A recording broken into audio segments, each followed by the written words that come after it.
Isang mapagpalang araw po sa ating lahat mga kabisnes namin. Minamahal. Good morning po sa inyong lahat sa Luzon, Visayas at Mindanao.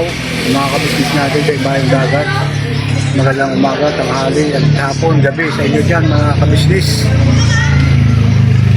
At kaya po mga kabisnes, dito tayo ngayon sa bumabiyahe na mga kabisnes.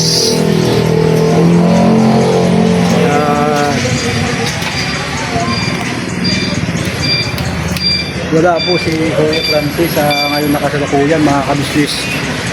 Kasi yun, pinakagabis mga kabisnes na balitaan natin na itatay po mga kabisnes. Yan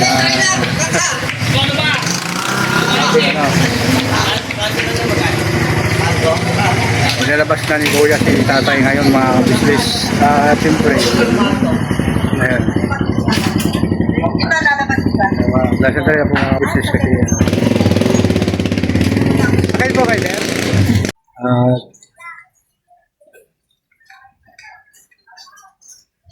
Ito na lang po mga si Amang. Pares po kami po mga kabisnes.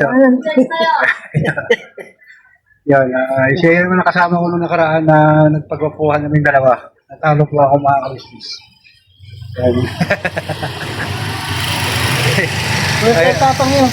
Ayun nga. Magbantay ka na. Kaya nga wala pa si Kuya ngayon mga kabisnes kasi ako kagabi nagbantay. Ano po, tapos si Kuya ngayon maganda yung balita po mga kabisnes kasi nasabi nila lalabas daw si tatay kung bakit si Kuya sa akin. Kaya ang tabayanan po natin mga kabisnes lang yung resulta. Sana nga po ng sobrang saya. Ano po, yan, patanggal na rin yung mga problema, stress. Ayan.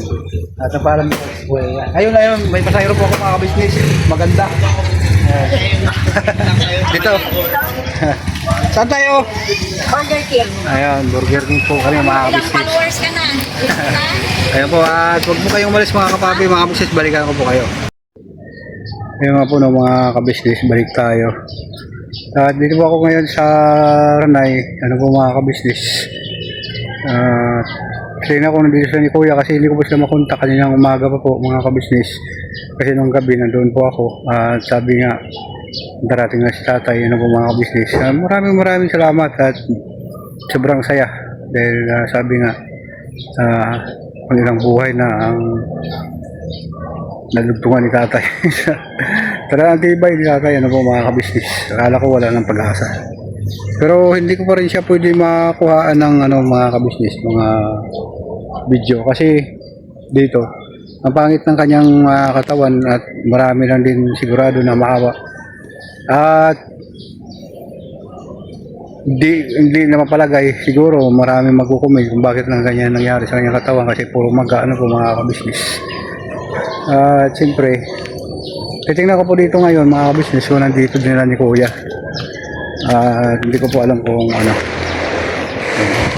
kasi wala po doon sa mga kabisnes sa barbershop niya. Napuntahan natin po doon mga kabisnes at wala po siya doon kanilang umaga pa kasi nagpapalit ako sa kanya sa pagbabantay, pero tumawag sa akin na pwede na daw siya ilabas at yun sa awa ng Panginoon. Ano po? So, yun. Punta tayo dito mga kabisnes. Dito ko yung pinatira yung aking pamangkin na nag-asawa na rin dito sa kwarto ko. Ito yan, sumalubog si Doggy. Yan Doggy Doggy. So, ayun nga po ng mga kabisnes. Kung kayo umalis, babalikan ko po kayo. Mga kabisnes, balik tayo. Ayun, sila mga kabisnes. Nag-iibigan po silang dalawa.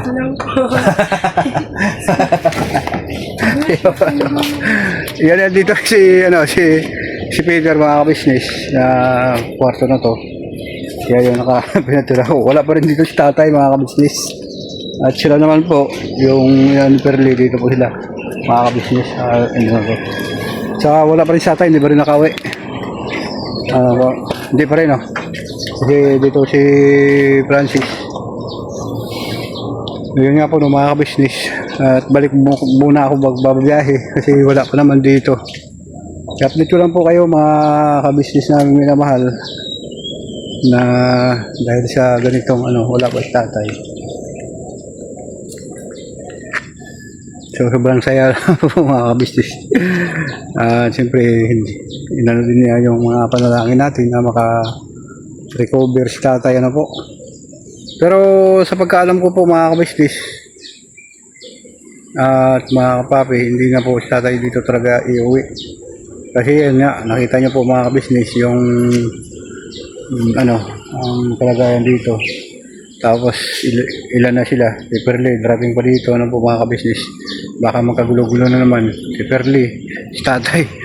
Dahil yun nga po, no, nung pumunta si kuya ka-business dito, sinabi ni Perli na si tatay yun nanakit sa kanya dahil sa ika nga nakainom po ka-business.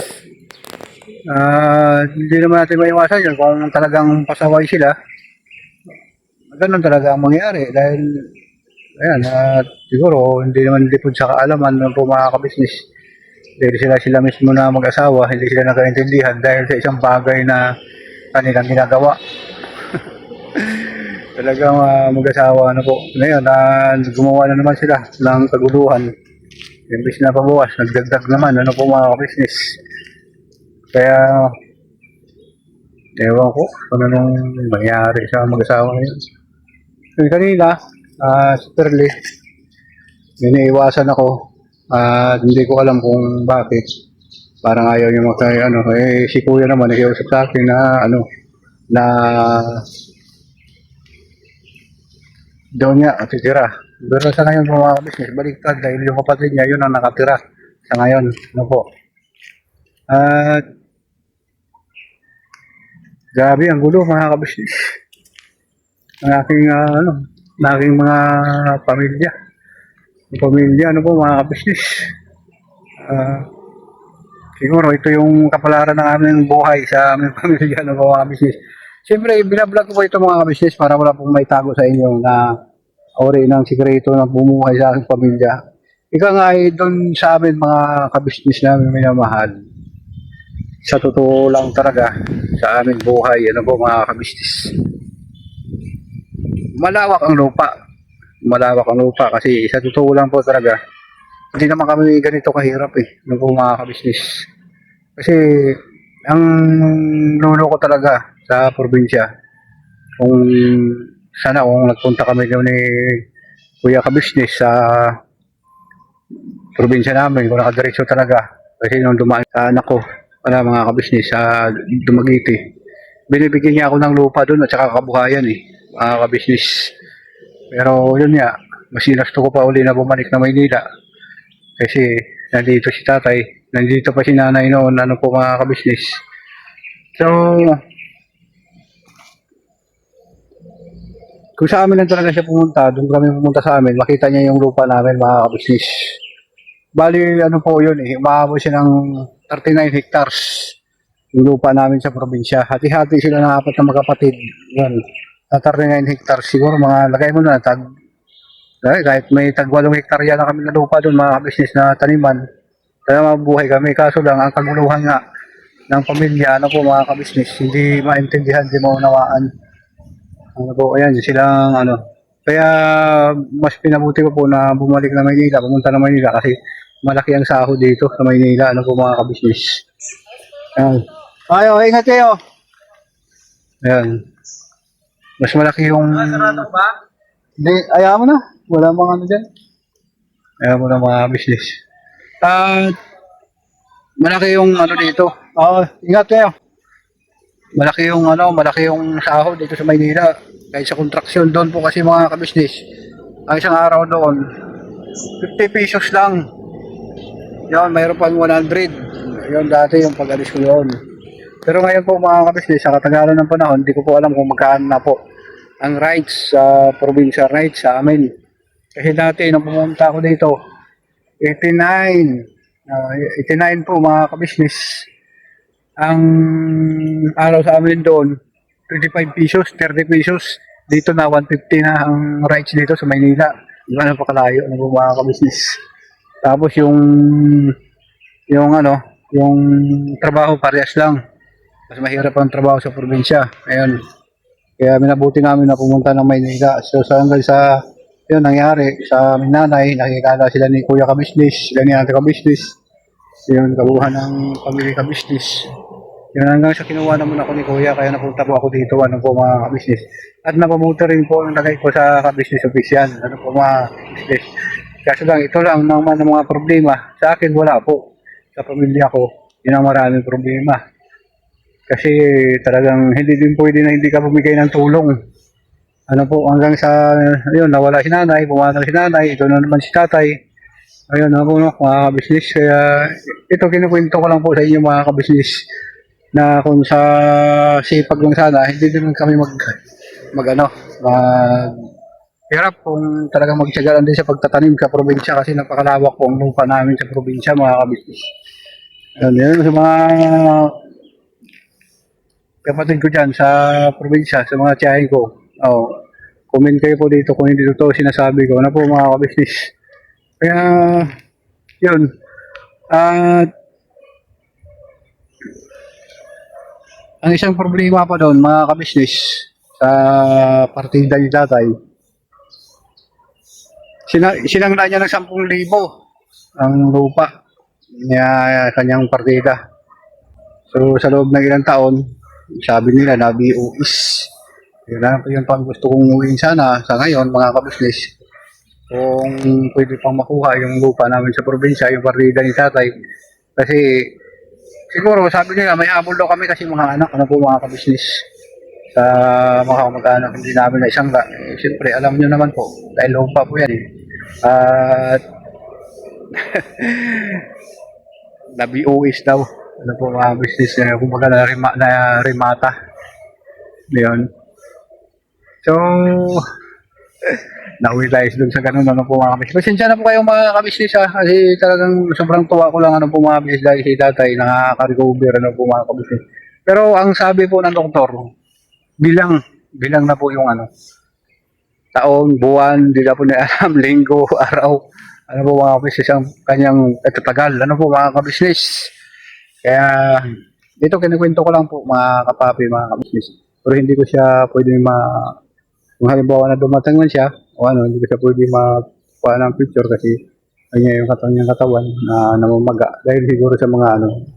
Alam nyo na po yun siguro mga kabisnes. So, hanggang dito na lang po mga kapapi, mga kabisnes, sa mga kapatid namin dyan sa probinsya, yan sa Luzon, Visayas, Mindanao, mga kabisnes natin na lagi po nag-subscribe at papanood sa aking mga vlog. Ano po mga kabisnes, shoutout po sa inyo lahat at sobrang saludo, malaki na pong tulong, sobrang malaking tulong sa inyong pag-subscribe, pag-share na po mga kabisnes sa aking mga vlog at siyempre po mga kabisnes doon sa mga kabisnes natin sa iba yung dagat, ano po,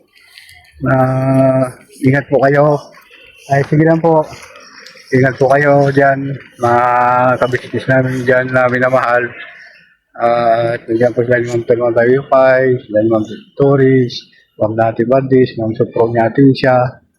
Yun, at maraming salamat sa inyo sa pagsuporta sa Kabisnes Official, Papa Dins TV, PCSKB Official at Pamilya Kabisnes Pay, mas budang official mga kapatid ko, kagawang siyempre sa inyong abang lingkod, kagawang damulag, Zero Official. Kung hindi ka nakasubscribe, subscribe na Kabisnes. At sumasaludo ko sa inyo, tumatanaw ng mga utang na loob. Hanggang dito na lang po. Papasalamat mo rin ang inyong Kuya Damulag. Hanggang dito lang, never say goodbye, tomorrow is another day. Birabanat lang po tayo mga kabisnes naming minamahal.